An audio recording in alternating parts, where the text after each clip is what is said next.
And just to show how pathetic the media is, how pathetic it is when it comes to politics, media in general. Corporate media, I do not co-sign corporate media at all. Anything where the focus is just how much money you can make, it's going to be a problem. Angel Reese was recently asked, and I don't know if it was after a game or after a practice, but she looked like she's on the court. She's on the court. She's coming off the court, and they started asking her about politics.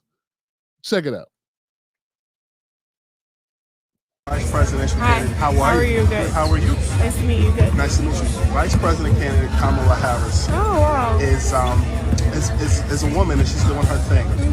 Her running for president. Have you gotten a chance to watch her? What are your thoughts on her running for political office? I haven't been able to tap a lot into the political election and everything going on, so I'm not that educated right now. But just continue to learn and just give feedback. But everybody go out there and vote. I commend that, and I just tell a lot of people to go out there and vote because we need it for this election. Yeah. Give it up for Angel Reese for the for her comment. I like that.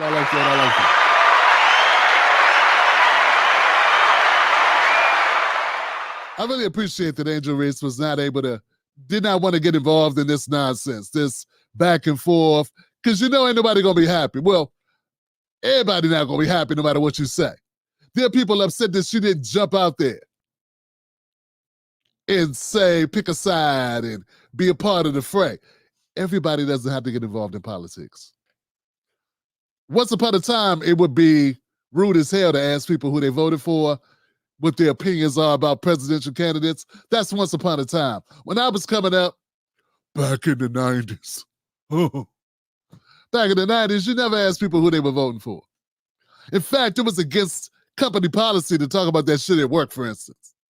Yeah, like, don't discuss religion, don't discuss politics at work. That was like a corporate rule, right? Because it causes problems. Angel Reese was 22 years old, and this reporter thought it was a good idea to ask her who you voting for. She's never voted before, probably. Well, legally, let's hope she never voted before, because legally she couldn't. At least not in a presidential election, right? And as I thought about it, I said, well, maybe because she's plays for the Chicago Sky, and the DNC convention's in Chicago. It's kind of a stretch, right? Someone put up a great question. They said, Tim Black, why didn't they ask Caitlin Clark that shit? Now, I don't know if they asked Caitlin Clark, who plays for Indiana, the same thing. But see, here's the thing about Caitlin Clark. Caitlin Clark won't have the pressure to vote for Kamala that Angel Reese will, because Caitlin Clark's white. So white people get to vote for whoever they want to vote for, except if they work in Hollywood. And black people don't have no choice at all. Because if you don't vote for the Democrats, you are a sellout, Uncle Tom, Step and Fetch It, you are Django you are Mrs., you are all these horrible things.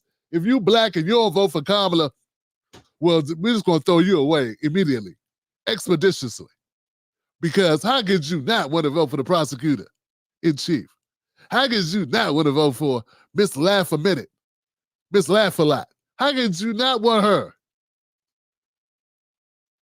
Miss Kamala. She is brat. I don't even know what that is. I just know they be saying that stuff online about she is brat. I have no idea. No, don't ask me. It's what the kids in the UK are saying. So yeah, man. It's crazy. Give it up for one more time for Angel Reese, man. Leave people alone. Let people, if she wants to, you could have just said, hey, it's a lot going on in Chicago with the election, and we're glad to get some time with you. Any thoughts about it? I don't know. I don't know how you do it without coming off like you invaded people's privacy about elections. You know what I'm saying? And I think she answered it well. She handled it well, keeping her privacy, not getting involved. And maybe if look, it's the bad thing about it, people don't realize, even if she does have an opinion, if you answer one question, then they start saying, well, why? and you ain't studied it, you're like, because you gotta come up with stuff. And that's when you start sounding like Spike Lee. Spike Lee sounded drunk and stupid the other night. They had Spike.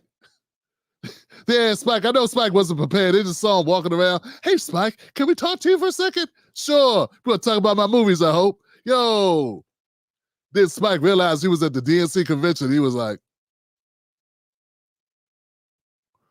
then he realized he really don't know shit. He just had a couple drinks. Hell, they got one in his pocket right here. But who I'm lying? Got some night train right here in the front pocket. Some Long Island right here, little fifth, little pint, couple pints right here. Hennessy in the back pocket. And that was all he wrote. He started saying a bunch of dumb stuff. Yeah, man, I'd be glad when the DNC convention is over.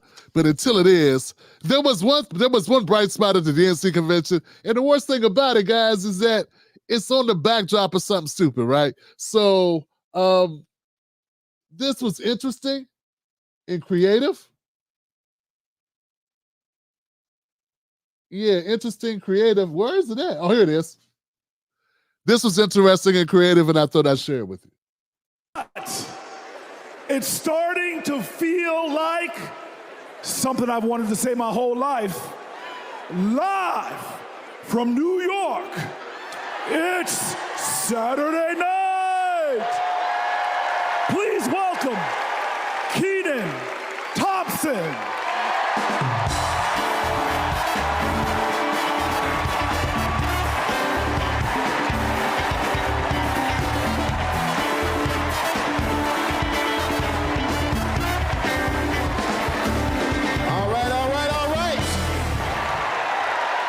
What's up, DNC?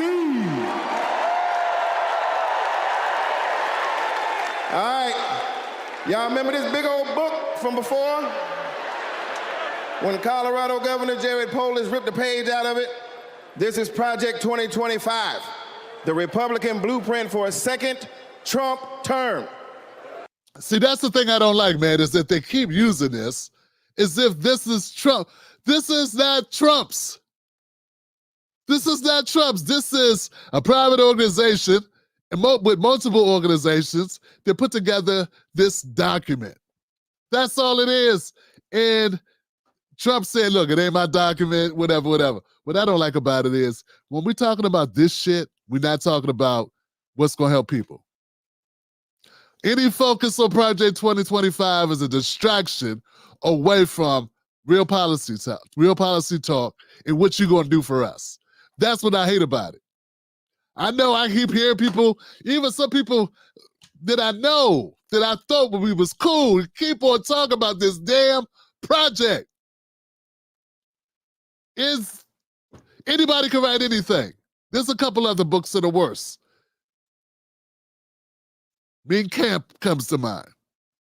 Uh-oh. We use that one too? That's I heard that's what they're going to use. That's what they want Kamala to use. Y'all would lose your mind, wouldn't you? If the man said it ain't his car, if you go to the Donald Trump website, they show you what he's running on. It's right there, Johnson. Why are you afraid of another organization that's not a part of the Republican Party? Why are you afraid of that damn book? I know what I need to do. I need to show up with that book and be like, if y'all give black people reparations, I'm going to use Project 2025 on you. For a second, I thought this was the book from Grimm. Anybody seen Grimm? Remember Grimm had that book? That book had everything in it. Keep going, Keenan. It is boo. It is a real document that you can read for yourself at kamalaharris.com/Project 2025. You ever seen a document that could kill a small animal and democracy at the same time? Here it is. You know how when you download an app and there are hundreds of pages there that you don't read, it's just the terms and conditions, and you just click agree, right? Well, these are the terms and conditions of a second Trump presidency. You vote for him, you vote for all of this. Let's take a look. Man, I'm gonna give it up for Keenan, man. I like Keenan. I think Keenan's hilarious, right? So I sat through it. It's interesting. Keenan's doing his thing. Like, I don't agree with the Project 2025 thing, but I would say this. I want to say this. On the record, this was damn smart of the Democrats. The DNC did their damn thing. The energy to even do a segment like this shows that you're trying to be creative and think outside the box. You know what I'm saying? And that's fresh, okay? So the other night, when they were doing roll call for the votes, right, for how the pledges, the delegate pledges, they had the music switch up. So when they went to Montana, it was one music. Then they went to Texas, it was another music. You know what I'm saying? There was another artist, and they just kept doing that all 50 states. Hawaii, you know, Oregon, you know, Maryland, you know. That was dope. Virginia, West Virginia, you know what I'm saying? Alabama, somebody jumped out with a banjo and shit. So I liked it, man. So I will give props to the DNC for pulling off an amazing convention that had a lot of energy, okay? They spent some money and they did some energy. But there are downsides to it too. So let's keep going. But I just want to, for the record, to give props where it is. Like I say, we can appreciate when something's on point, and we can call it out when it's not. Okay. Come on, Keenan, what you got, baby? All right, do we got Matt here with us tonight? Is Matt here? Hey, there he is. Matt, how are you, sir? All right, Matt. Now, Matt, I understand that you work as an AV tech in Nevada, and you make a decent hourly wage, is that right? Oh, I don't know if we can hear Matt. Can we hear Matt? So who's gonna fix it? Keep speaking, Matt, till we can hear you. You know, I think somebody decided that Matt shouldn't speak. Yeah, I think the DNC people was like, hey, Matt, how you doing? Matt was like, it was like, okay, Matt, give us 5 minutes and we'll be right with you. We're going live in a minute. Hey, Becky, need you to cut down Matt's mic. Yeah. We're going to have a sudden technical difficulty when it comes to Matt's mic. That would be so harsh. He's so excited. But look at him. It looks like he's on Prozac, Xanax, and Similac at the same time. We can't have this guy go up here in front of everybody. He going to ruin this show. Okay, all right, we're going to you, Matt. 3, 2, 1. Okay, that's good. I guess we're going to move on from Matt. You know what I'm saying? And this is Becky. Becky, can we hear you? Hi, Keenan. It's great to be here. Thank you. All right, good. Now, Becky, you're married, correct? I am. Me and my wife have been together for about 8 years. Oh, that's amazing. Very, very cute. Thanks. But I have got some bad news for you. I hate that. On page 584, Project 2025 calls for the elimination of protections for LGBTQ plus Americans. Hey, man, see, this is always confusing to me, man. What are the protections for LGBTQ? Like what? Can't nobody punch you or nothing? Nobody's supposed to get punched. Like, I'm trying to understand, what are the extra protections that LGBTQ people are supposed to get? I don't get it. I don't know what they are. Maybe somebody will enlighten me. But I can tell you this, considering that black men are endangered species in this country, considering we get incarcerated 3 times more than white folks, how about some special protections for black guys? I'm just saying. My life expectancy is 7 to 8 years less than a white guy. I kind of think black men are the ones that need special protection. I'm just saying, just saying. But I'm serious, guys. What are the special protections that are afforded for LGBTQ people? Aren't they people? Like, what are you able to do to LGBTQ people that you aren't able to do to everybody else? The same things that kill gay people kill straight people. Bullets. Bullets, poverty, stress, McDonald's. I want to know, guys. Let me know what's different. Heart disease, gout, a cheap necks, alcohol, fentanyl. We all die from the same stuff. Is there something special that LGBTQ people die from that heterosexual couples don't die from? Too much time together? What? I'm trying to figure it out. Child support? You don't even have that one. Yeah, if anything. All right. I'm just saying, man. They always point this out and they keep saying this. The Project 2025. What's it? Project 2025 got a clause in there I don't get it. It's not a law book. I could write a project. I do have a project on my computer. Oh no, Tim Black got a project. Telling you, man. Don't realize when you're being bamboozled. So yeah, right back to the Stone Age. I'm afraid so. Right back to the Stone Age. That's terrible. Yeah, it is. Thank you, Becky, for being here and making that wonderful point. All right, next up, we have Nirvana. Nirvana, are you with us? And your people are with us as well? All right, good. Now, Nirvana, I understand that you are on insulin to manage your diabetes, yes? Yes, and thanks to President Biden and Vice President Harris, I only pay $35 a month for my insulin. Why I gotta keep hearing about the damn insulin? Everybody, look, guys. I'm tired of saying it, but I gotta say it all the time.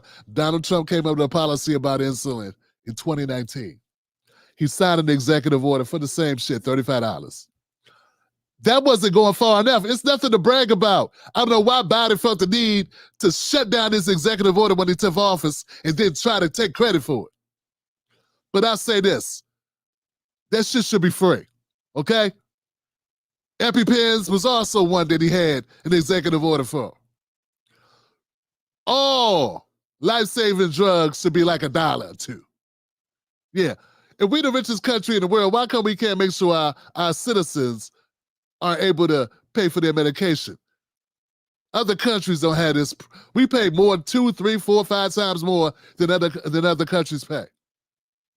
Not just for insulin. What about all the cancer drugs, sis? What about all the other drugs that other people are on? Why I just keep hearing about insulin? Because that's the one that they did something about. And I'm sorry, guys, I can't get excited about it. Fine, stop taking credit for other people's work. And 2, this ain't far enough. This is not far enough. People are losing their homes and going bankrupt, not because of insulin payments, but because of operations and heart conditions and all the other ailments as well. There's a lot, okay? There's a lot of other illnesses that people can have that are not covered by Biden. All right, so I'm just going to keep going, man.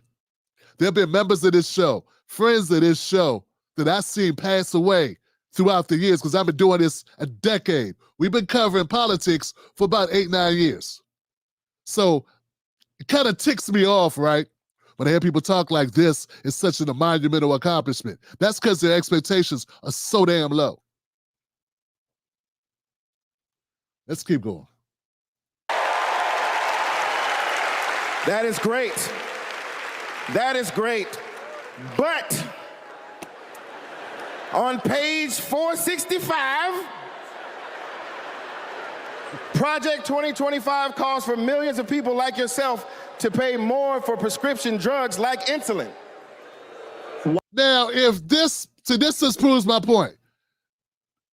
In 2019, Donald Trump signed an executive order to lower the cost of insulin specifically, and also to negotiate prices and get prices similar to Canada in other countries, right? Those same prices. Why would he then be a part of a project that does the opposite of what he signed an executive order to do? Now, don't answer that question, because we all know those who are not in good faith are just going to say, Trump is Hitler. He's Mussolini. He Idi Amin. I want to throw somebody black in it. He Idi Amin. Hey, I know, because realism or reasonableness is not allowed when you are contaminated and infected with the Democratic Party nonsense. You can't think for yourself. You couldn't say, hey, that don't make sense. Why did he sign an executive order to do the opposite? Doesn't that kind of prove this project ain't his project? Why doesn't it line up with what he did with the executive order? That's because it don't have to. This is their project. This is their wish list. And once again, my beef with this is, if we're talking about a book that Trump didn't put out, that his campaign didn't come up with, we're not talking about real shit. We talk about a book somebody else put together. How is that relevant to our lives? Why are people falling for this? It's a scary book written by people not in power. All right, let's keep going, Johnson. Why? Well, I guess maybe to help Big Pharma make more money that they can donate to Republican politicians, I assume. Hey, man, Democrats and Republicans take a lot of pharmaceutical money. I said Democrats and Republicans take a lot of pharmaceutical money. Biden took like $9 million from Big Pharma. Kamala took like $2 million. Y'all don't want this, because actually no numbers and facts. Keenan don't know none of that. They told me what to say, Tim. I don't have time to be reading. I'm the funny man. I make jokes.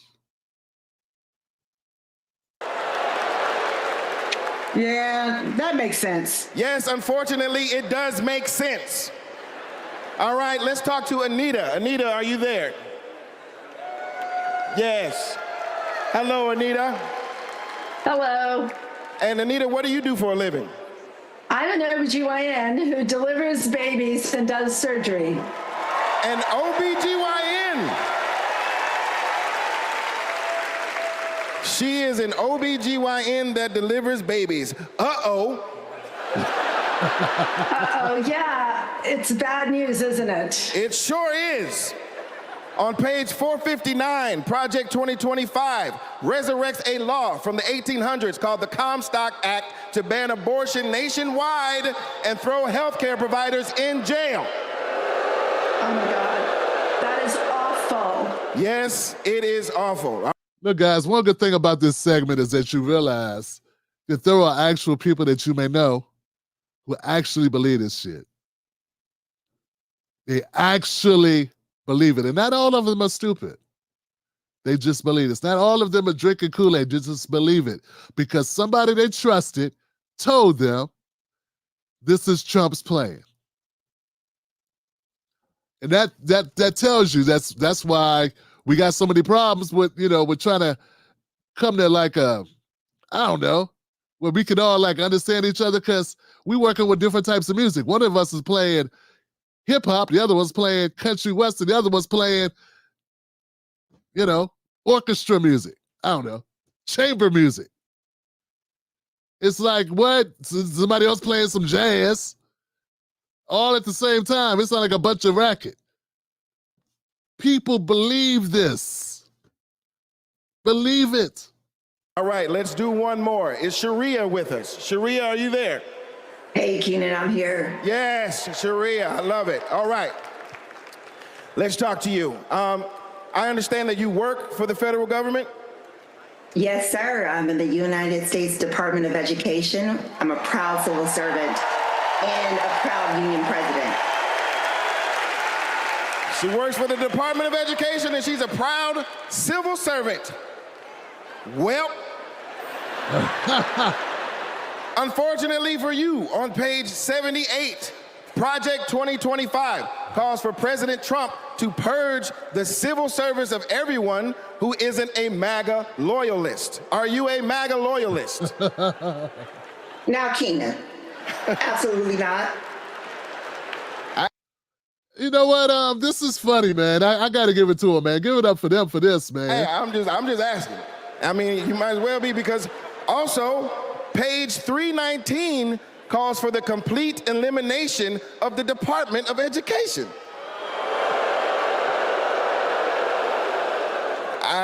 There's a bunch of stuff in here, but that's all we have time for at the moment. Just remember, everything that we just talked about is very real. It is in this book. You can read it online at kamalaharris.com/Project 2025. And most importantly, you can stop it from ever happening by electing Kamala Harris as the next president of the United States.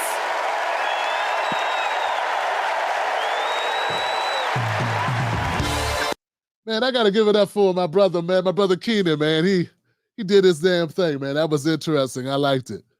And I do understand how some people can be afraid of a book.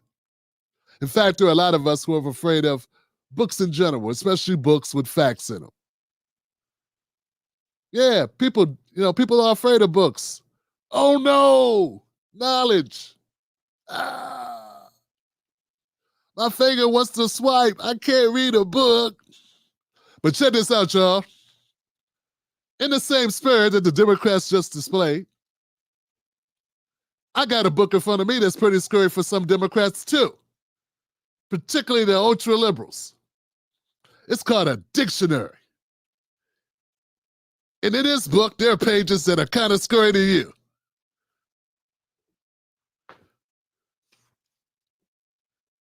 Page 47. Boy.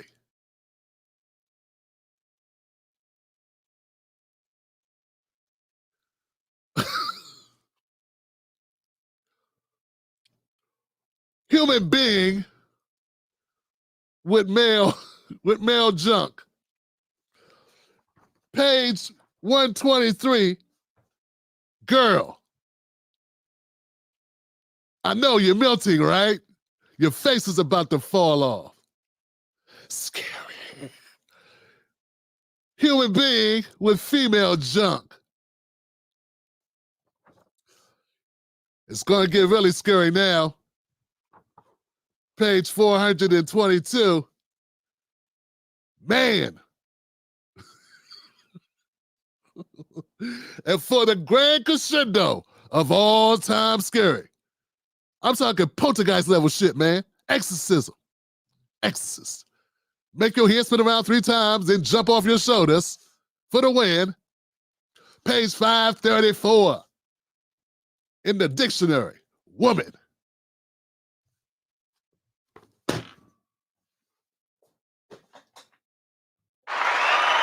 Ta-da!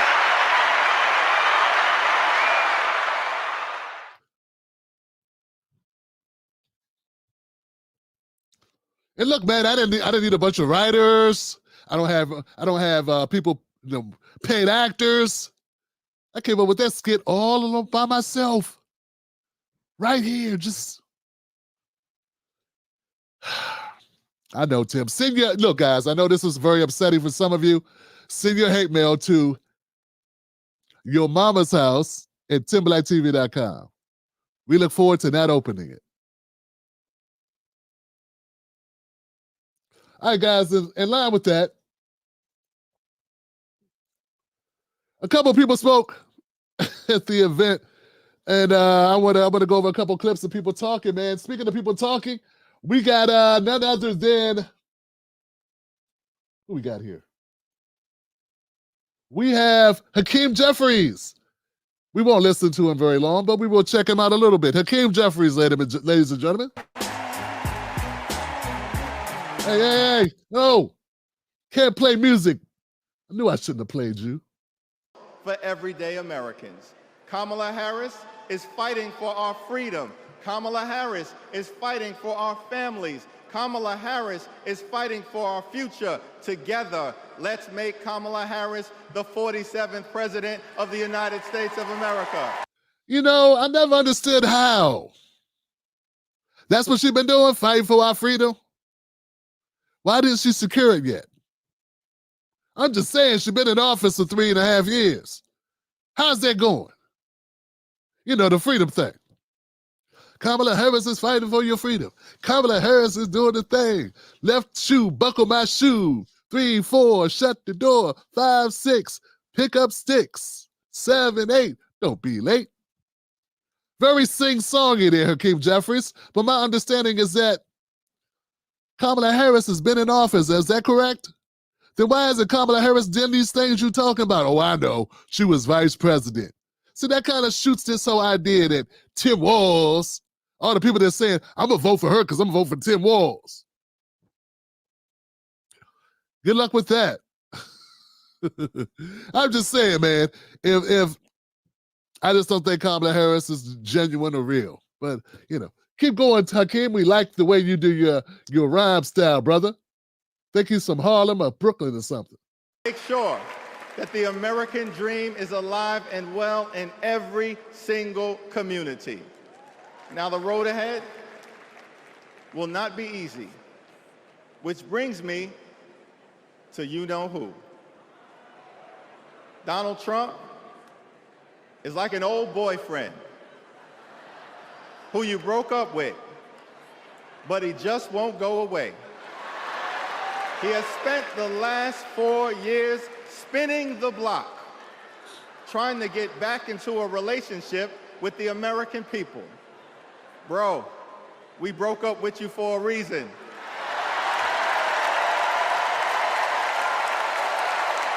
Trump was the mastermind. Yo, that's interesting, man. Give it up for Hakeem Jeffries. Coming up with that, man. That's a dope analogy. That's a dope analogy. You know, Trump is like the boyfriend you try to break up with who won't go away. Just off the top of the head, I can think of a couple of analogies that match Kamala Harris. Here goes one. Kamala Harris is like an arranged marriage because we didn't pick her. Kamala Harris is like somebody creeping in your bedroom at night, broke through your window and got a knife to your throat. Or would that be Nancy Pelosi? Because we didn't pick her. Y'all picked her. So we could do the analogy game all day, baby. I may not have said it in a whimsical style of 80s hip-hop, but I still said it. And it still rings true, bro. My analogy makes more sense. Because, see, and I keep pointing this out, guys, the Democratic Party are lazy as hell. They lazy as hell. There's nobody from the Democratic Party who's won the nomination more than once.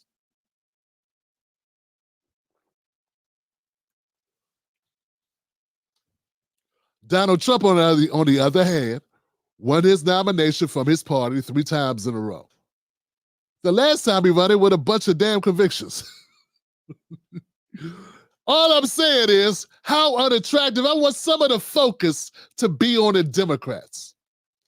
How horrible do you have to be when the other side beats you with a guy with how many felonies y'all keep saying? 45, 36, I don't know, 39, I forget the number. A whole heap of convictions.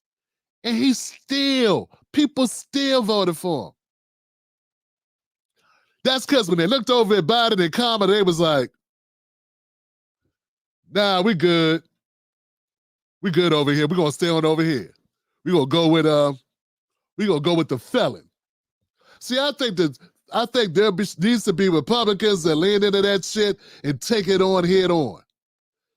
You know what I'm saying? Deal with that straight up like I just dealt with it. You know, no one's talking like this. It's true. I'm an independent and I can see through the nonsense. And you know what? A lot of other independents can see through it too. Yeah, because most of America are independents. When you watch the DNC convention, you get the idea like, wow, look at all these people. Then you gotta remember, just not that many people. that there's a whole nother convention that took place. It was like, look at all these people. And they believe the totally opposite, or they pretend to. You know what I'm saying? Or kind of. And then you got to remember, at home, there's twice as many people going, what's on Netflix? Damn, this is on again? Try Hulu, baby. Try Hulu. That's what you got to remember. All right? Hakeem Jeffries. Another empty suit, a neoliberal trying to outsource everything to corporations, give it all the way to the corporations. An AIPAC poster boy. That's what he is, a poster boy for AIPAC. Almost everybody at this convention supports genocide. All of them. And you know what none of them support? Reparations. I mean, they'll say, I'd like to study it. Notice how no one's saying that about the Jewish folks getting their money over in Israel. I'd like to study if we can help Israel. We should study that. No one's saying we need to study helping the Ukraine. They're like, send them money, hurry up and send them money. No one's like, hey, we need to study if helping Ukraine and how we can help them. But see, they understand money and its purpose when it's for other groups, but when it come to them blacks, they start holding back. See, Hakeem Jeffries, you rubbing off on me, bro. And to think, man, I do this for free.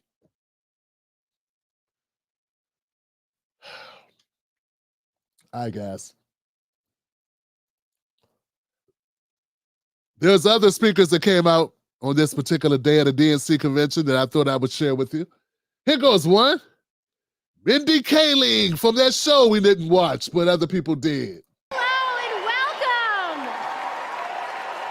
Welcome to the third night of the Democratic National Convention. My name is Mindy Kaling. Thank you. For those of you who don't know me, I am an incredibly famous Gen Z actress. And you have on a lot of makeup. Is that Mindy over there? Thought it was Count Dracula.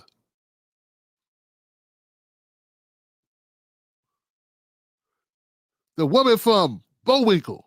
What's going on, man? I'm just saying.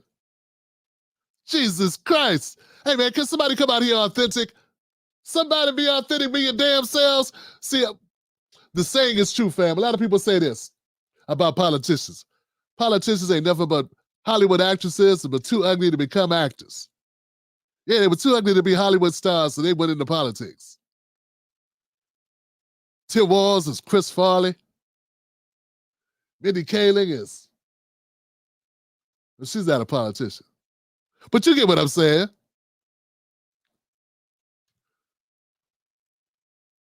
All right, let's keep going, Mindy. What else you got for me, Mindy? Talk to me, Mindy. Say something important. Who you might recognize from The Office.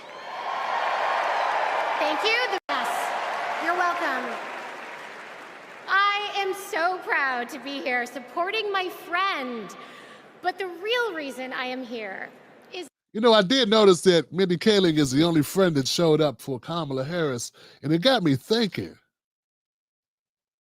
It got me thinking about this whole, thing about blackness. If, I'm just saying, like if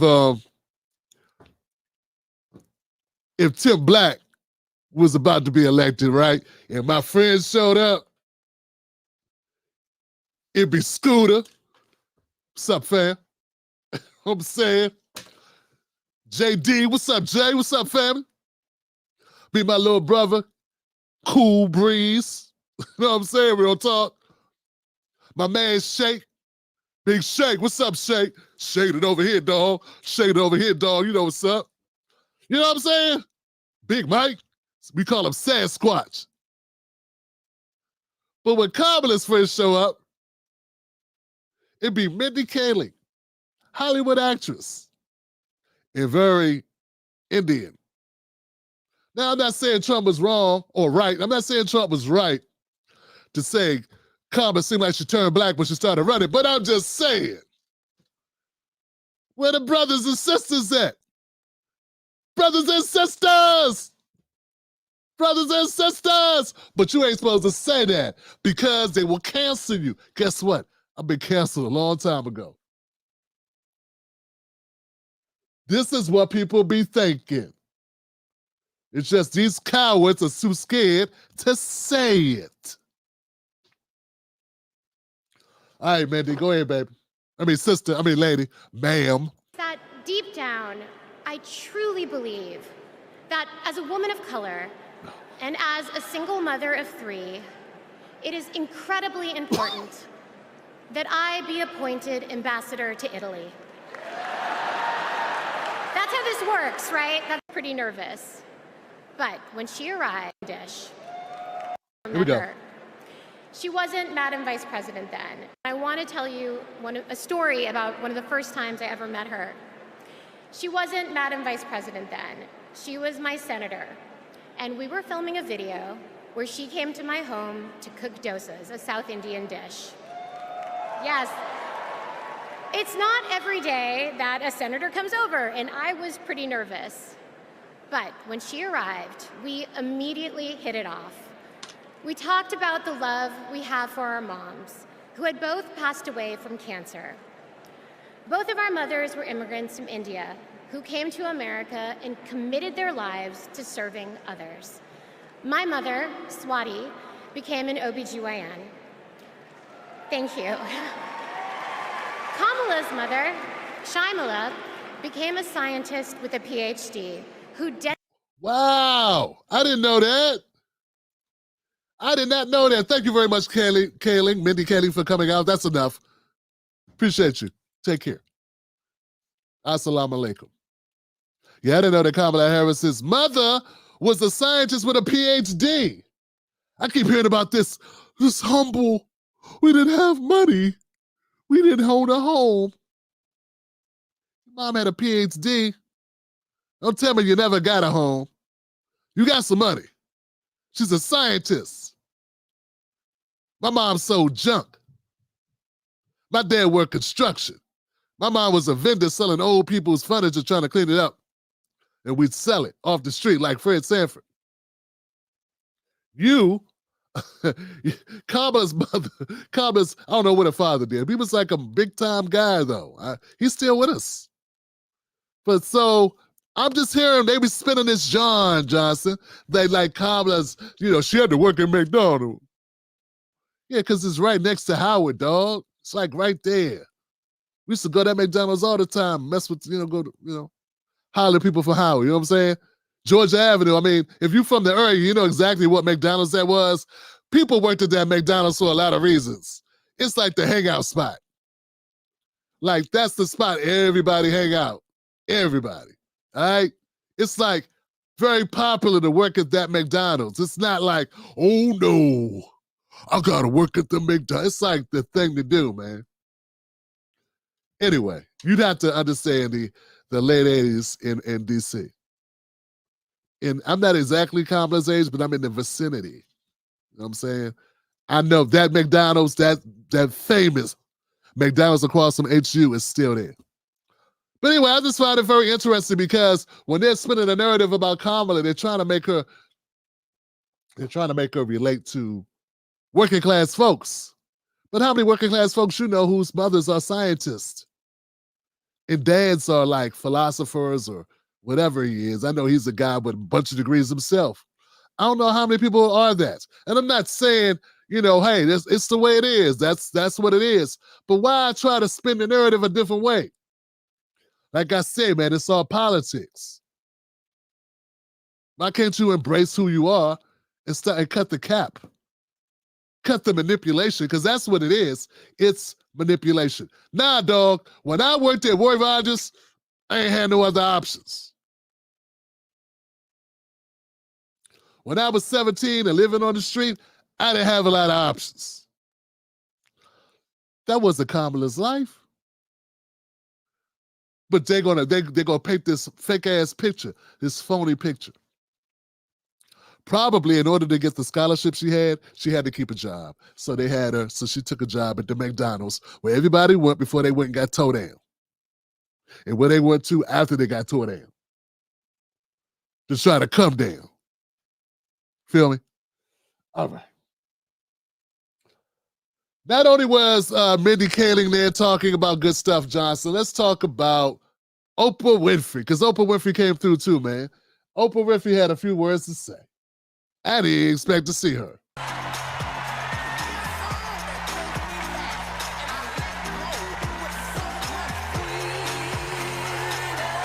Hey, man, they playing music. I can't play shit. Colorado, California, and ongoing project. It requires commitment.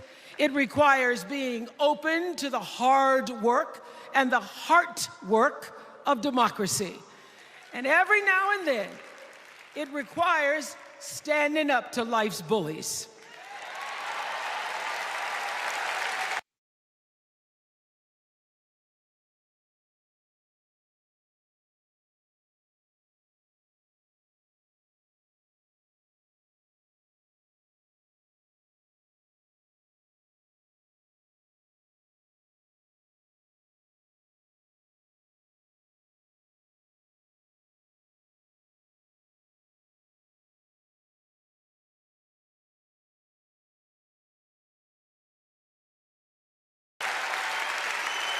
I know this. I've lived in Mississippi, in Tennessee, in Wisconsin, Maryland, Indiana, Florida, Hawaii, Colorado, California.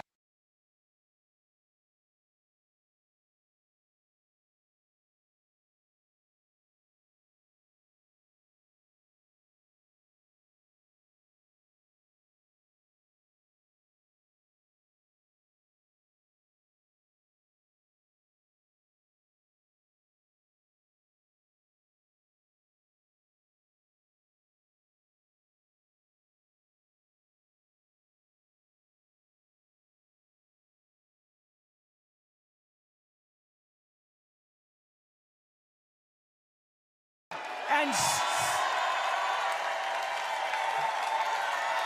California. And sweet home Chicago, Illinois. Okay, my bad, guys. I made a dig at Oprah. Yeah, I got it. I got it. Thank you. Mrs. Black, like, you on mute. Oprah Winfrey, she said that she lived in your state. Said she named all these places that she lived in. But the truth is, she may have lived in your state, but she didn't live where you live. Your broke ass. Nah, she lived in the nice parts of your state. Places where they don't let riffraff like you come in.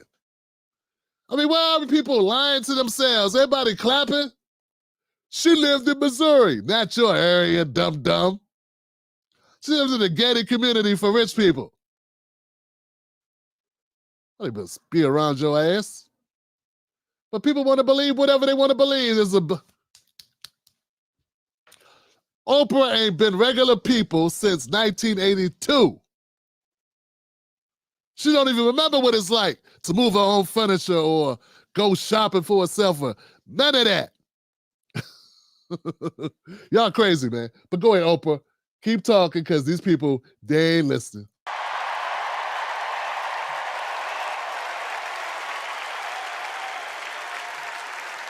I have actually traveled this country from the redwood forest, love those redwoods, to the Gulf Stream waters. I've seen racism and sexism and income inequality and division. I've not only seen it, at times I've been on the receiving end of it. But more often than not, what I've witnessed and experienced are human beings. What? What? Oprah, everybody Black has probably experienced at least some form of racism. But I gotta imagine, you probably seen a little bit less. Because you're Oprah.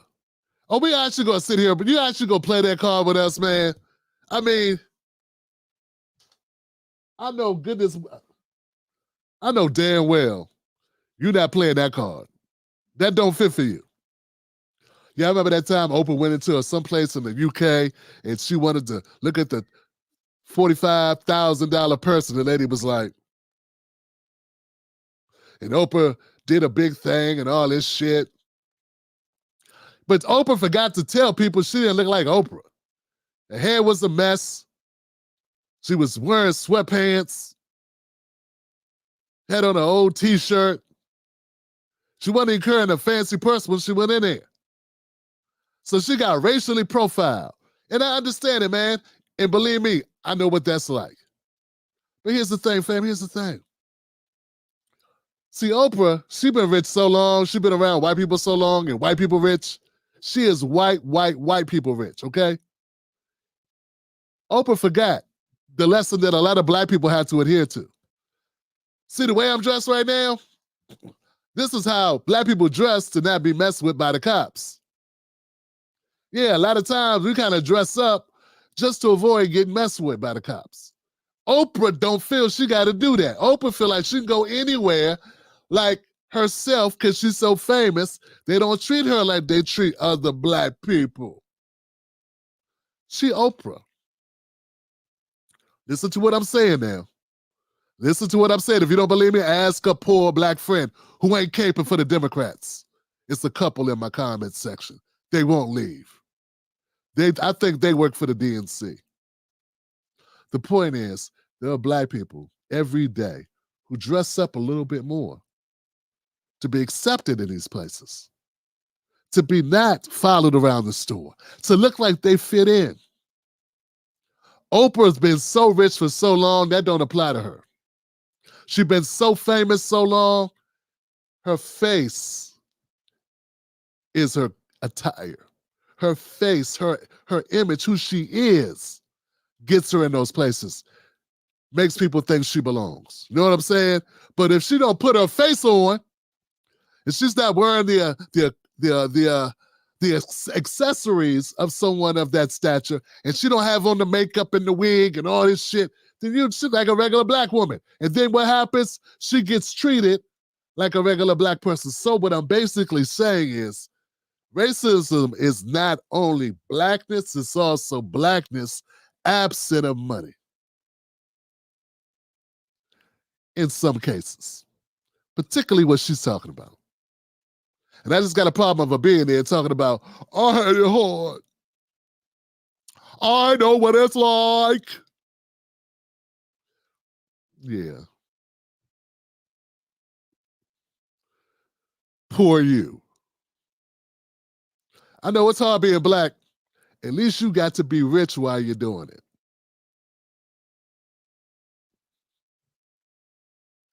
Both conservative and liberal, who may not agree with each other, but who'd still help you in a heartbeat if you were in trouble. These are the people who make me proud to say that I am an American.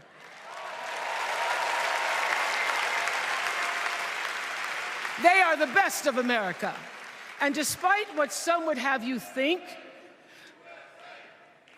we are not so different from our neighbors. When a house is on fire, we don't ask about the homeowner's race or religion. We don't wonder. Now, we asked if they the ones who's playing music loud out here waking up everybody. We asked, was they the ones who ran over the bushes that time? Are they the ones that have a bunch of people coming in and out all times and hours of the day? They're the ones that never wave at your ass. We ask other questions though, Oprah. Stop doing this kumbaya shit so loud, man. You live in a big ass mansion. What you know about coming outside, somebody house on fire? See, man, everybody got the script. Oh, here's the script. Oh, this is the working class script. Okay. Wow, that's what they do. I ain't know that's what y'all do. If somebody burns down your house, you just go live in your other one. You only have one house? You bullshitting. Why are you playing, man? I know you got like 3 houses. I mean, if I got a summer house, a winter house, a ski house, a just for fun house. What? 1 house? Oh. You weren't raised right. Who their partner is or how they voted. No. We just try to do the best. Man, who asked who was your partner? What world y'all think people are living in? I don't give a damn who you married to. I don't give a damn if you gay, straight, whatever. Who cares? Who cares about that? I mean, it's interesting. That's you? Oh, okay. And that's it. It's not like, oh no, I gotta go write this down. The only reason why we care about someone's orientation is to make sure we don't make the wrong types of jokes around them. That's it. That's all. We don't want to offend anyone. That's it, man. Look, man, I'm not vouching for every American. We got some horrible people and we got some amazing people. But I'm just saying, basically what you're saying is that it goes for everybody. Most people are not running around losing their minds. This is, like that. We got some racists. We got some people, that are just horrible, right? But doesn't mean they are political. They're just horrible in general. Who wrote this speech? Michelle Obama? Yes, we can to save them. And if the place happens to belong to a childless cat lady,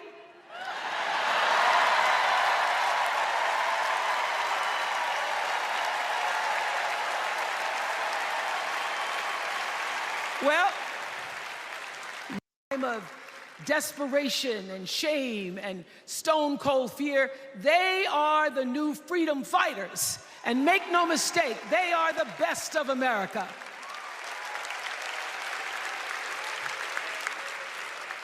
I want to talk now about somebody who's not with us tonight.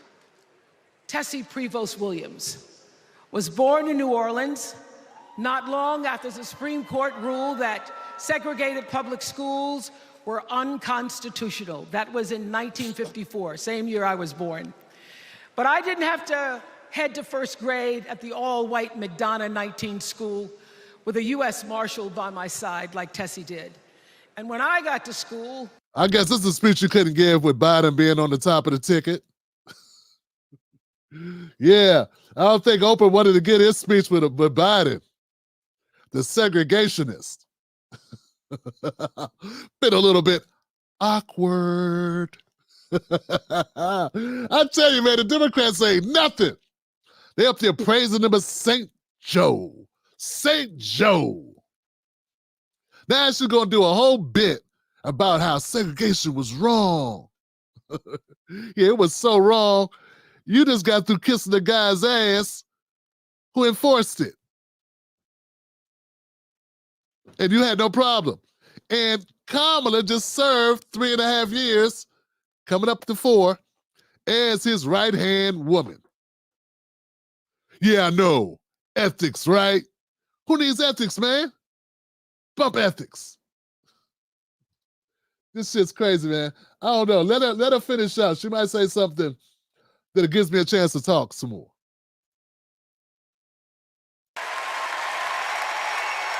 how this child grew up to become the 47th President of the United States.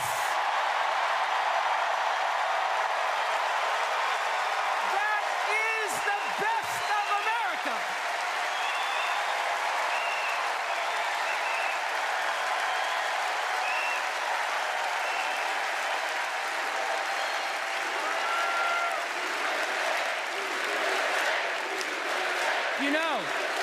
You know, let me tell you this.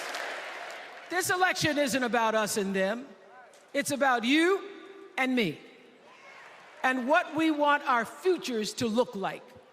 There are choices to be made when we cast our ballot. Now, there's a certain candidate that says if we just go to the polls this one time, that we'll never have to do it again. Well, you know what? You're looking at a registered independent who's proud. Who has never endorsed anybody except Democrats forever and ever and ever and ever, and gone to their conventions and kissed their ass and done everything. Dog, you don't get to say that if you're not critical of Democrats. When was the last time Oprah Winfrey was critical of a Democrat? I'm an independent. That's why I'm roasting the DNC convention. You are participating in it. See the difference? To vote again and again. You know this is true. You know I'm telling you the truth, that values and character matter most of all. It does? I thought policy and agenda mattered more. Because I don't care why you do what you do. I just care what you end up doing. Right? And I got to believe that you're going to do it, so that's when the trust comes in. There's been nothing about Kamala Harris that will make me believe that she is as progressive as y'all try to make her out to be. You know what, Oprah? I don't think you much care how progressive she is. I think you just wanted to win because she's a woman. Nothing wrong with that. It'd be nice if you came out and said that, but then your speech would be a little bit shorter. How long has she been talking? Damn. Let's get her a chance to wrap it up. Come on, Oprah. That's the best of America. And let us choose inclusion over retribution. Let us choose common sense. Inclusion over retribution. You mean like prosecution? You mean like constant prosecution? Oprah, seriously, I want to know. I want to see your books. I want to see if you paid something for Harpo that you should have put in the other column. Like ever. Y'all some wild people, man. I'm going to keep it moving, man. Oprah Winfrey, there was nothing. It was very interesting to have Oprah Winfrey there speaking. And, you know, I guess it was effective for some. I found her ineffective for me, but it ain't for me. It's for the Democratic Party. And the Democrats, they love black women except Stacey Abrams. For some strange reason, Stacey Abrams like, I don't know what it was. Something happened. But yeah, it's crazy. Let's move on, man. I got a couple more people that I would like to share with you tonight. Move some of these people out the way now that they have spoken. Your friend and my friend, ladies and gentlemen, Al Sharpton, advertising, getting free publicity. Only in America. Only in America. We do not endorse candidates, but we report where candidates stand.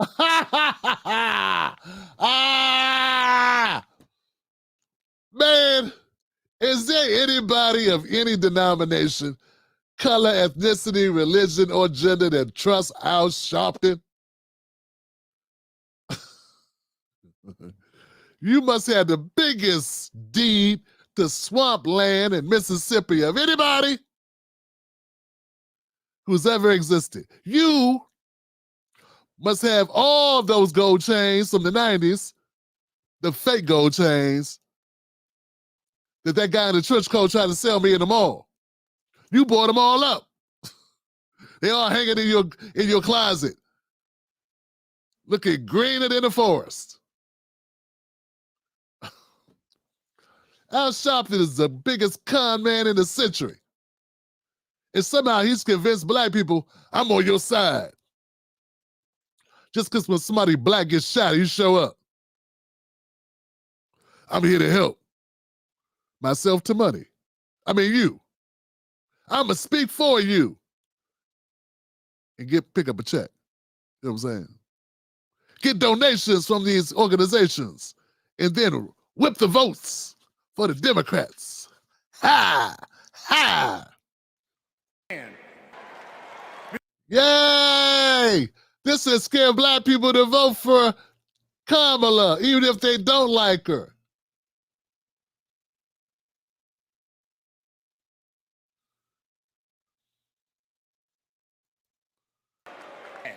I thought you said you don't support candidates.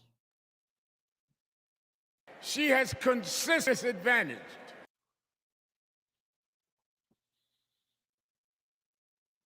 Those of us who have been disadvantaged. I apologize for that. It's true.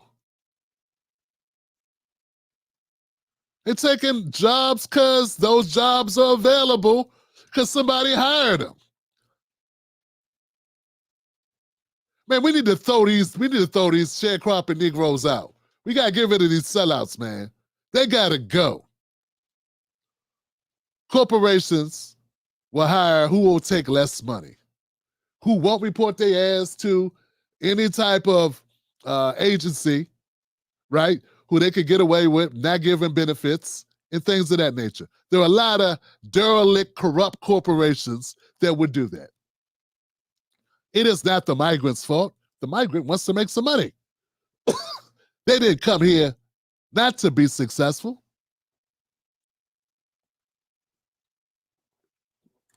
So, I understand if you want to push back on Trump. It's your job as a politician, Al. But let's keep it real, man. It undermines the black community totally. Who are these Negroes running around thinking that there are unlimited opportunities for everyone? You've been drinking too much of the Obama Kool-Aid. Everyone competes. Everyone competes. And some people have an advantage. And the ones picking, so let me get this right. When white employers pick white candidates over black people, you won't deny that that happens. You'll say, in fact, you built your entire career off of this type of idea that there is racism baked into the system, right? Right? I know you can't disagree with that because you have. Your entire career, you have been pointing out where racism has been an issue and where racism comes to play in our justice system. It's fair to say that racism also comes to play in employment. Correct? Well, isn't it also true? Would you also agree that employers are here to make money? And it's possible employers would exploit people to make money. So if they won't hire black people, if they can hire white people, would they also consider hiring people who are undocumented if they know they don't have to give them health care, days off, equal pay, blah, blah, blah, blah, blah, blah, blah, blah. Yeah, it does. And for you to deny the obvious when you spent your whole career talking about corruption shows just how morally bankrupt and corrupt you are. The fact that we have black people that listen to you is a testament to the fact that I need a larger voice, bro. Yeah, see, no one who ever comes on your Action Network or goes on your shit show is able to somehow bring it to your ass just like that. Now, I'm sure you would have cut my mic long ago. But Al, you're not fooling anybody who's able to get away from the CNN and MSNBC BS barometer, whatever, contagion. Contagion, yeah, that's a contagion. Anybody who's been appropriately vaccinated from the nonsense of the DNC, they're going to be able to see with clear eyes, bro, and they're going to see exactly what I'm talking about. That you, brother, you are on the take, bro. You've been on the take for a very long time. I don't know when it started. I think it was day one. They would not fall for it. I do want to go to, I guess we'll go one more clip with you and then we'll switch to the Central Park 5. Man. Yeah.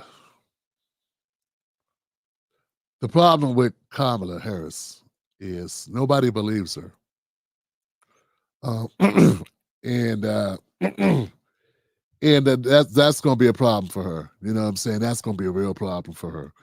The other thing is, I think if we really want a woman in office, we need to run more women, just so we can have more women to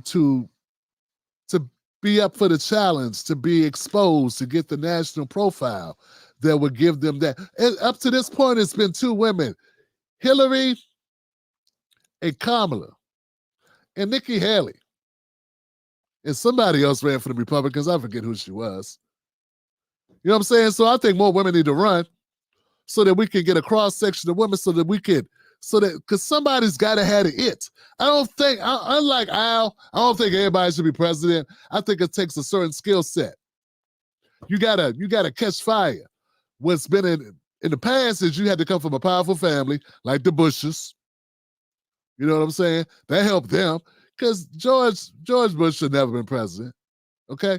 So I'm not saying it's always about merit, but what I'm saying is when you look at like somebody like Obama, part of the reason why he became president is he had it. Clinton had a range of it. I used to hear people say, when Bill Clinton talked to you, you felt like you were important.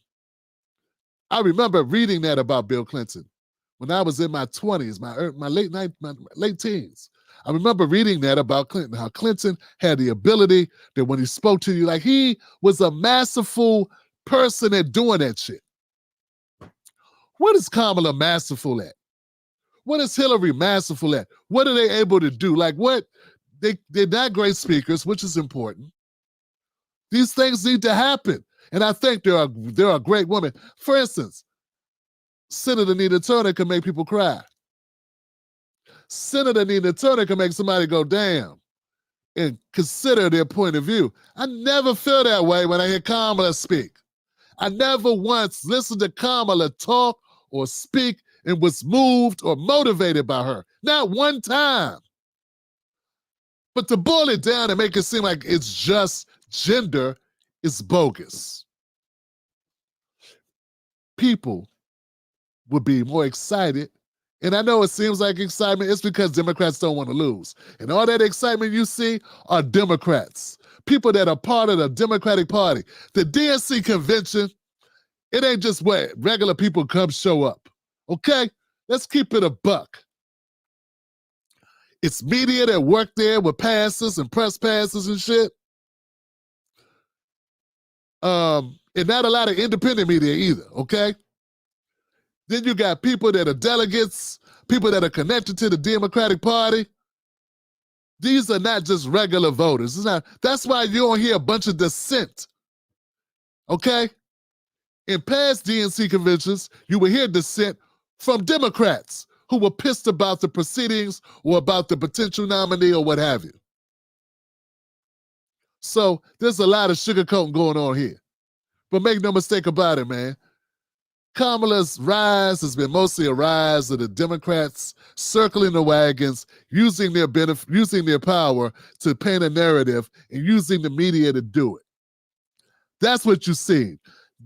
Kamala Harris didn't go from being one of the least liked, unpopular vice presidents in recent history to being the it girl on her own. I heard her speech. We heard her speech. If you watch this channel, we covered it. It wasn't that good.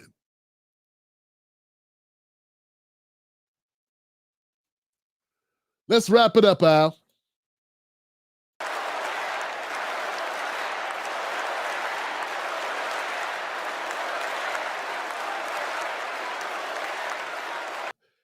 Ain't you an FBI informant? And Al, you know why most people are not FBI informants? Because they don't hang out with shady people because they got nobody to inform on. So why would a reverend have proximity to people that they could inform on, Al? Yeah, let's go ahead and talk, bro. Let's have that conversation. Once again, when people are talking to Al, they don't bring up these very simple, basic points because you're not allowed to say truthful shit. You have to lie and tap dance. You have to play the game. They bring Al on Morning Joe like Al's respectable, when Al is a spectacle. Let's move on to the Central Park Five, y'all. Enough out. He's not our best and our brightest. He's just our loudest because he's on the take. One more time. Al Sharpton is not our best and our brightest. He's just one of the loudest because he's on the take. Always has been, and continues to be. All right. I wanted to play this because this is where the energy is going to come in, Johnson. There is no reason at all why these young men are here. There is no reason at all why these men are here if it wasn't to try to make a point against Trump. And I'm all for it because, like Trump, when he was running against, was it Hillary? Didn't he have like a bunch of like women that accused Bill of something sitting in the front row or something? I forget what it was. So I'm not even going to say it's, it's cruddy, it's dirty, it's politics. But I just want to go on the record and say, this is some self-serving nonsense right here. Let's go.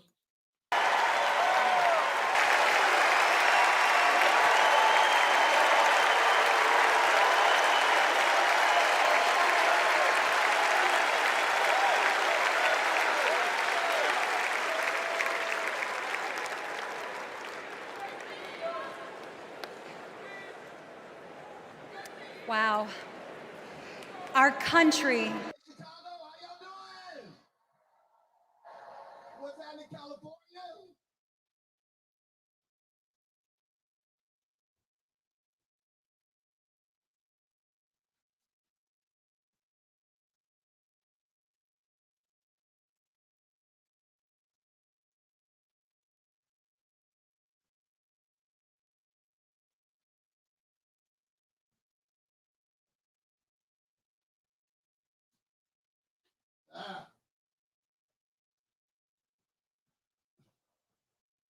My fault, guys. I was looking for a clip.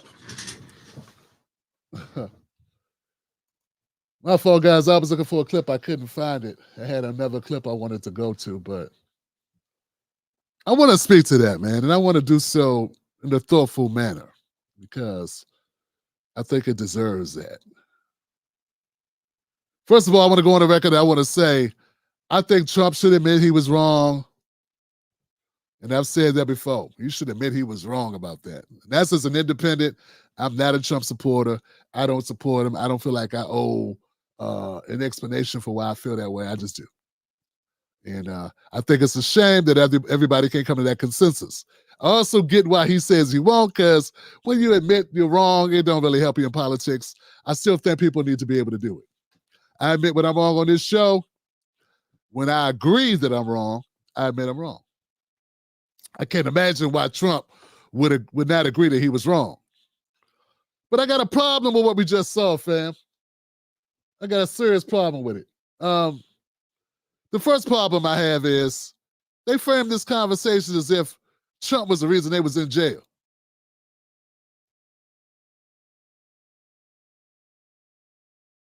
How the hell would you, why?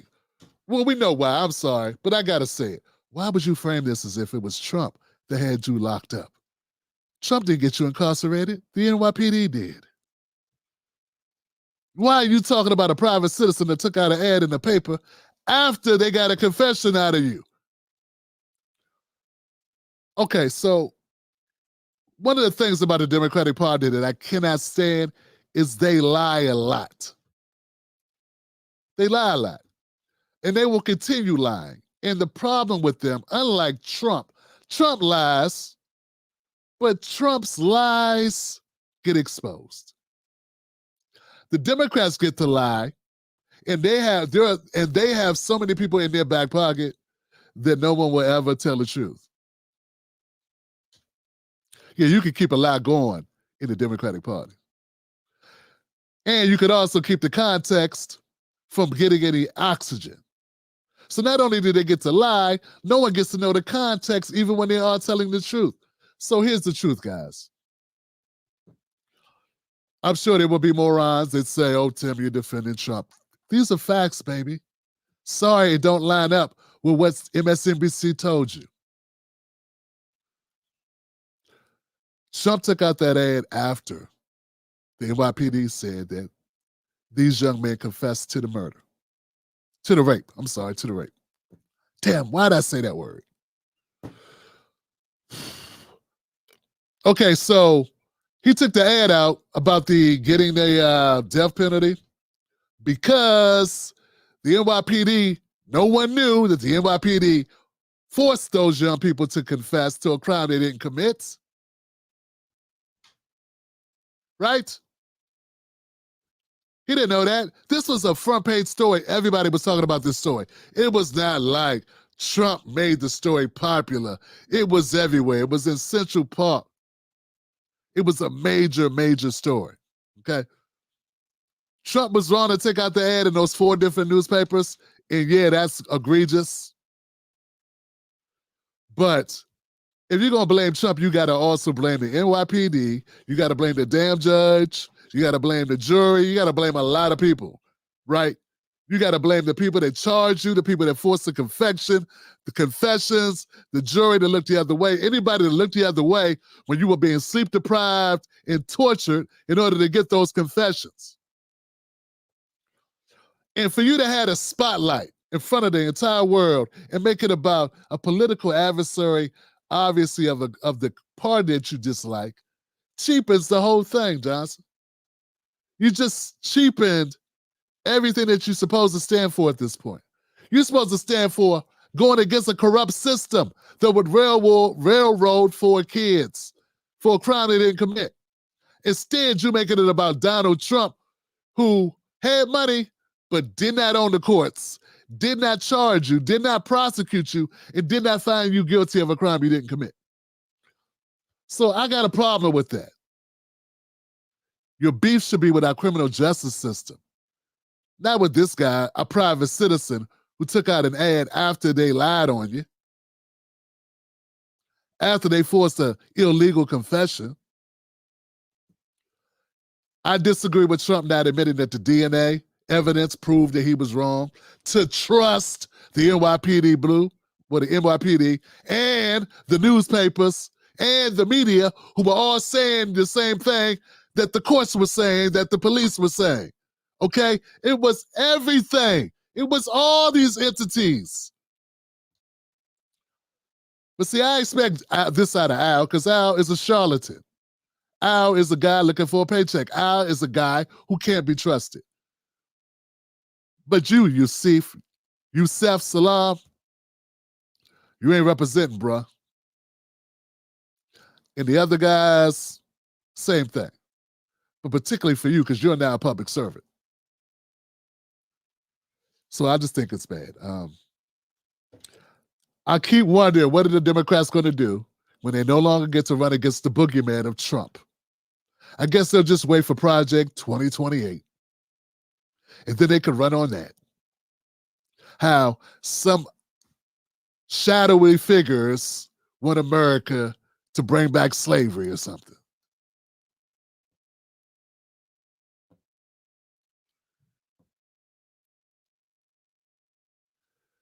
Yeah, I was looking for this video, guys, because our brother D.L. Hughley, and I hate when I say I'm going to cover someone and I can't cover them, because for whatever reason I can't find the video, so I'm going to try to find DL. He spoke at the DNC, and he said some things, and since I've covered him up to this point,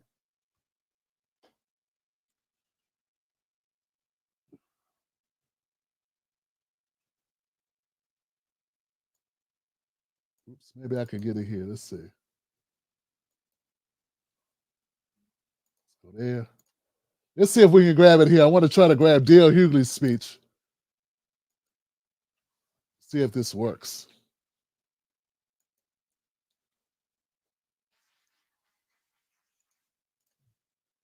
Yeah, okay, I got it. This will work. D.L. Hugh. There we go. All right, guys, that's enough for talking about the Central Park Five. I stand by my points. I think it's dirty pool, man. It's politics, but that don't make it right, Johnson. It don't make it right. D.L. Hughley spoke at the convention. He wanted to apologize to the world for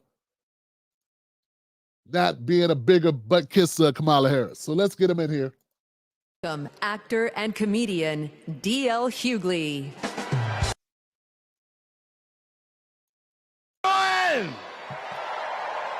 What's happening, California? Now, wait. Where those AKAs at? Where they at? You know what? In 3 months, ain't gonna be no living with y'all. Yeah, you know, man, I appreciate people that went to college and pledged for sororities and fraternities. I appreciate it, man. Guess what? A lot of us didn't. And it gets a little tiring and boring. Hear y'all brag about that shit all day.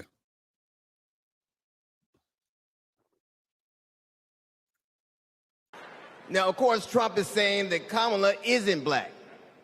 I guarantee you this, Kamala's been black a lot longer than Trump's been a Republican. Yeah, what does that tell you about y'all when y'all say all the Republicans are racist? I think that's a great point to make there, D-Hell. I don't think it hits the way you thought it would hit. Because, yeah. Know what I'm saying? Let's keep going, DL. Thank you, brother. And if he keeps sliding in the polls the way he is, the only way he can keep Kamala out of the White House is if he buys it and refuses to rent it to her.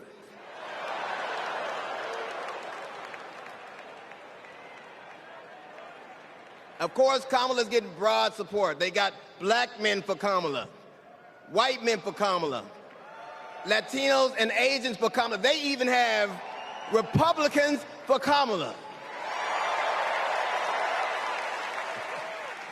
Republicans for Kamala. I guess Donald Trump will finally know what it's like when you get left for a younger woman.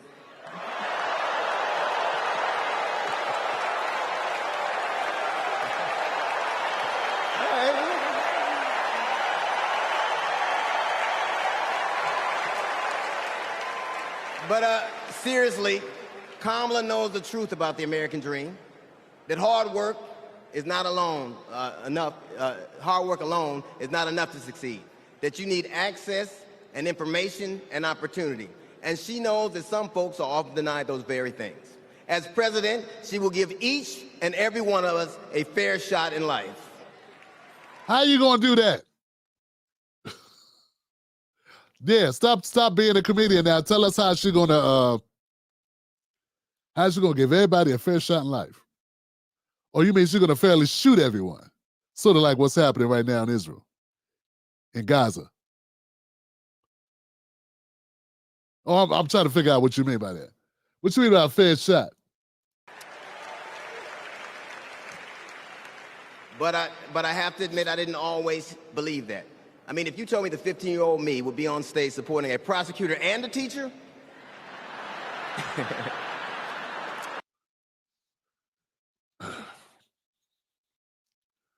yeah, I'm kind of wondering why you're supporting a prosecutor too. He's going to explain himself. there is no way that I would have believed you.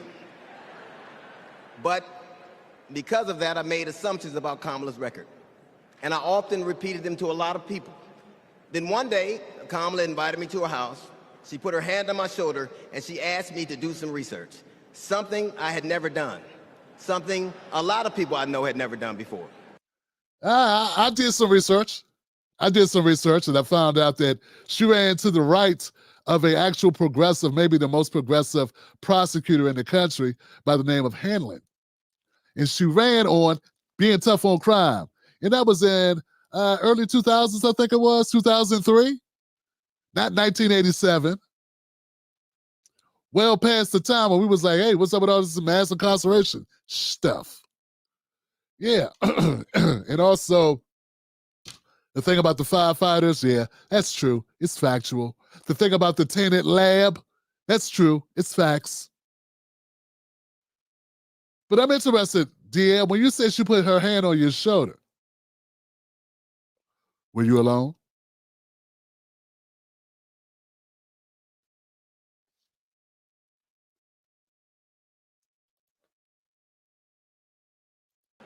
Imagine attacking someone's character without a single Google search. You attacked her character without Googling her. Now, come on, man.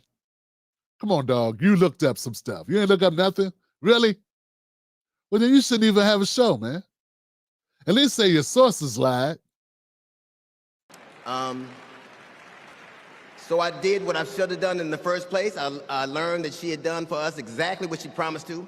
I believe that your apology should be as loud as your accusation, and I'm here apologizing in front of the whole damn world.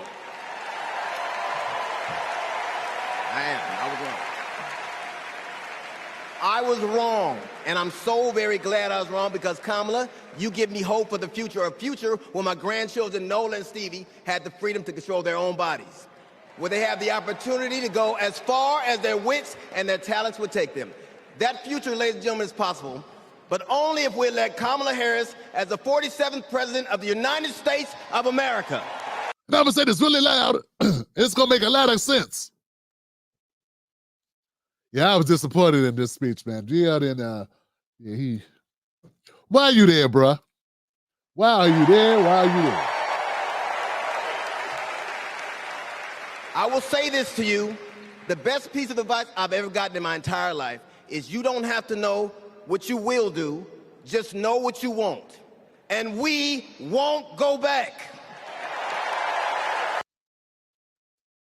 Nobody wants you to go back to Africa. What are you talking about? I don't know what you're talking about. We won't go back. Who's trying to take you back into what? I don't understand. I don't even understand that slogan, dog. We won't go back. I don't get it. I'm sure there's a point to it somewhere. I'm sure there's a point. I just don't know what it is. I don't know. Hell, I give up. I don't care. D.L. Hughley has embarrassed himself this election so badly. I don't know what Kamala did to this man. Something happened to you, boy. Something went crazy. Do not go to Kamala's house. Do not eat her food. I don't know what happened, bro. It's the last thing you needed to do, sir. This has tainted you. It's destroyed your reputation. It may help your bank situation, but it ain't gonna help your reputation. You know what? And I got a feeling a lot of people in a lot of states that you do comedy in don't agree with your ass. Not everybody black is on that Democrat plantation nonsense. They don't have to be on the Republican plantation either. We're trying to live as free people, D.L. Hughley. Just because you got a personal relationship.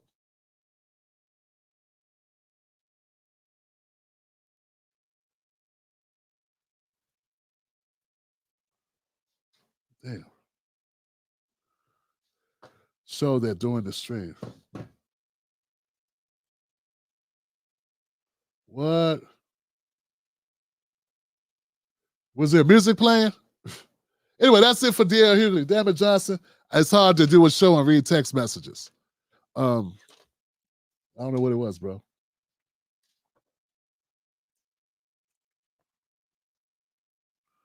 I don't know what it was. Someone said I got a message.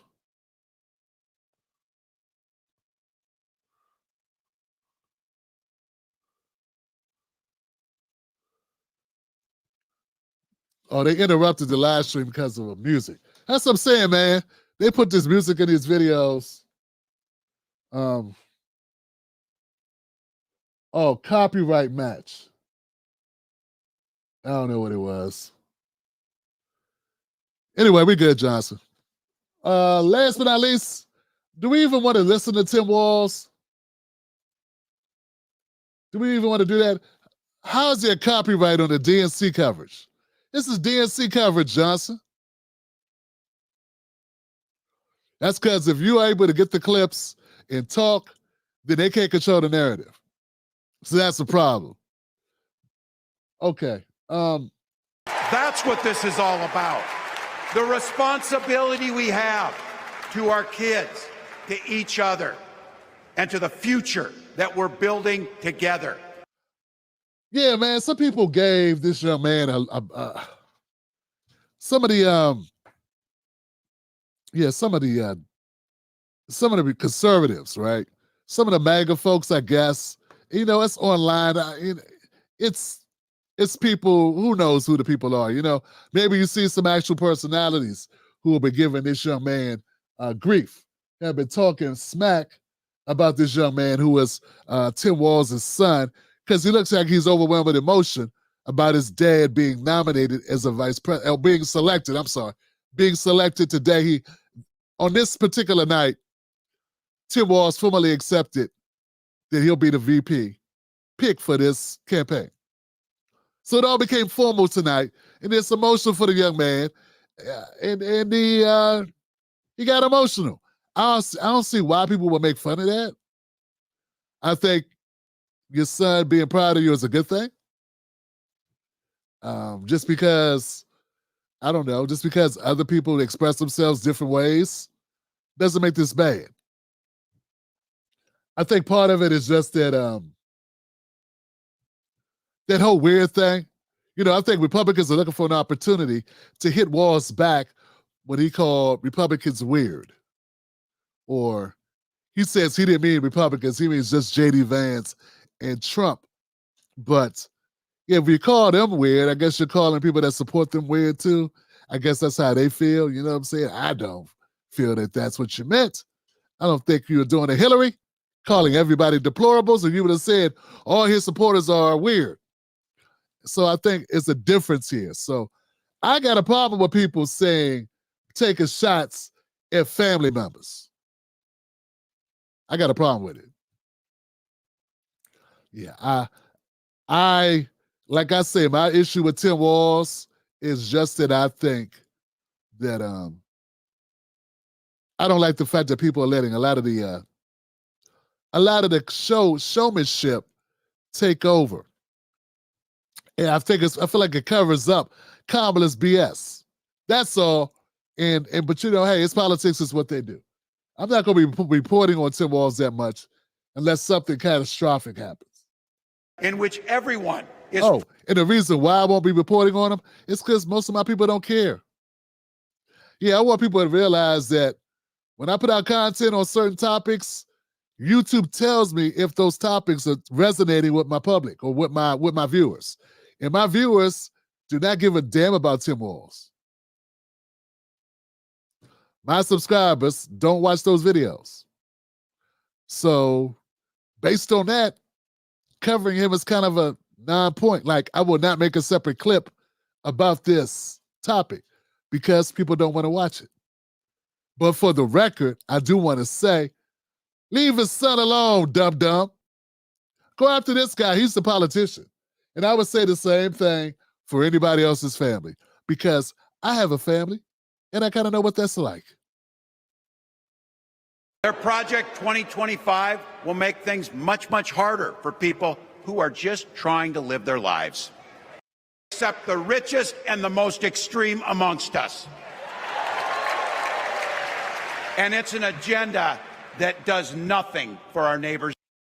Those teenagers could teach Donald Trump a hell of a lot about what a leader is. Leaders don't spend all day insulting people and blaming others. Leaders do the work. So I don't know about you, I'm ready to turn the page on these guys. So go ahead, say it with me. We're not going back.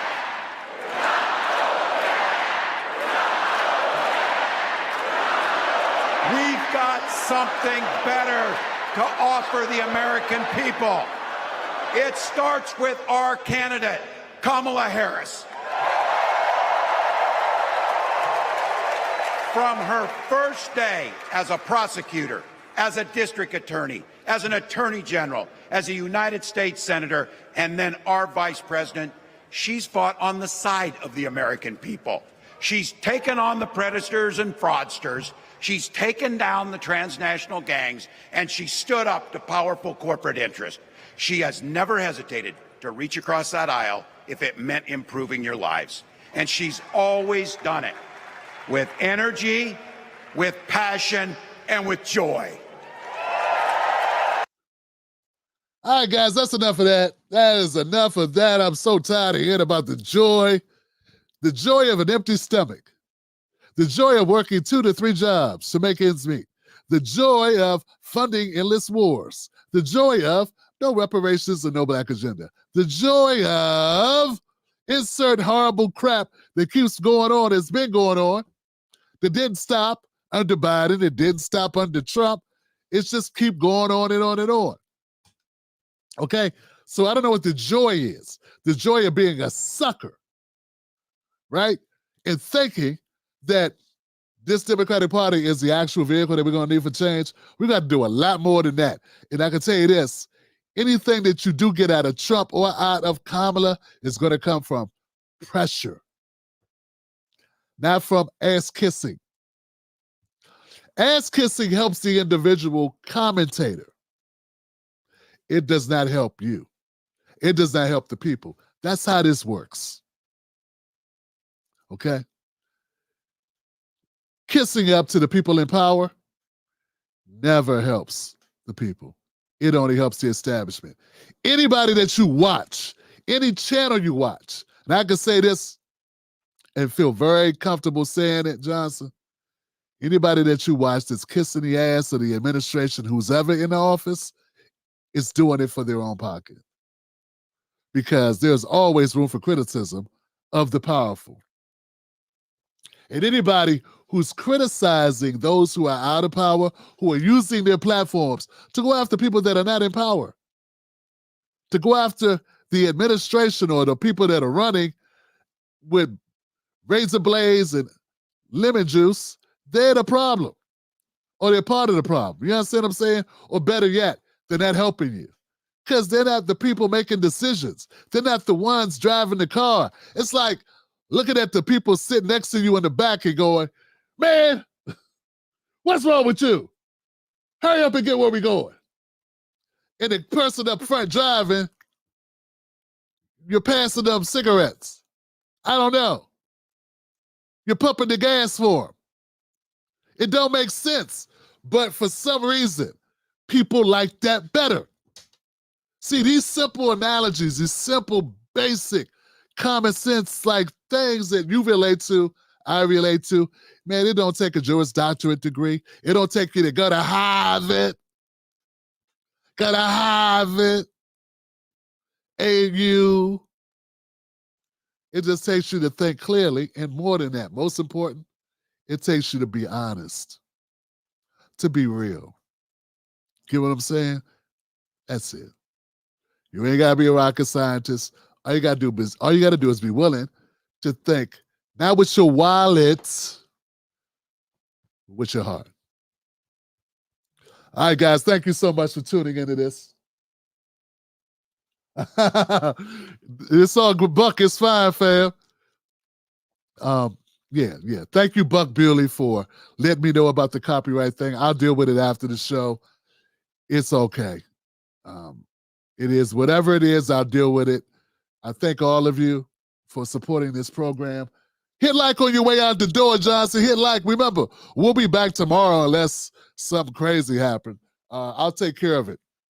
And I want to go to the comment section, fam. Let's go to the comment section. We got Black Mamba up in the house. Thank you, Black Mamba. Over 50. When Tim said Oprah didn't live where you live with your broke ass, how did you know, Tim? These people crazy, man. 50, what's wrong with them? They just so badly want to be in a club. They don't realize it's a big club, but we ain't in it. George Carlin said this shit 30 years ago. These people just won't accept it.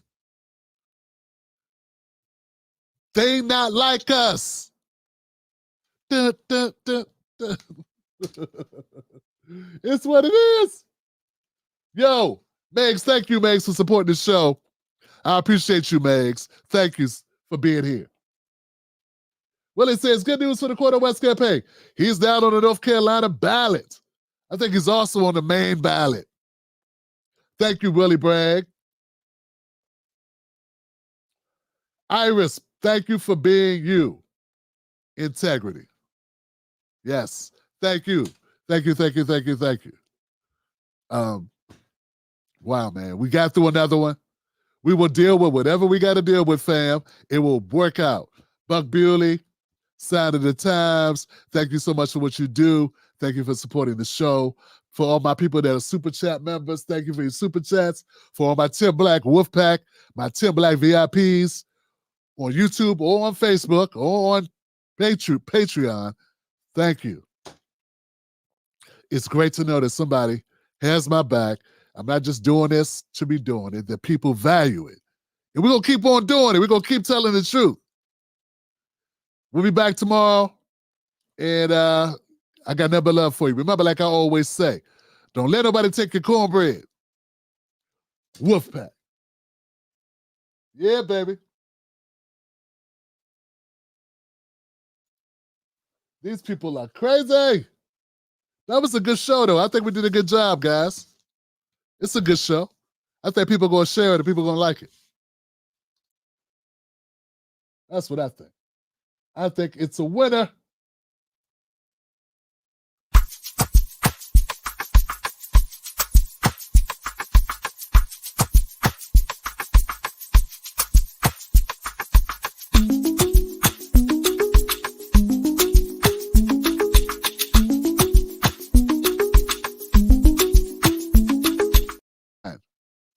Go to blackAmericanHistory.org.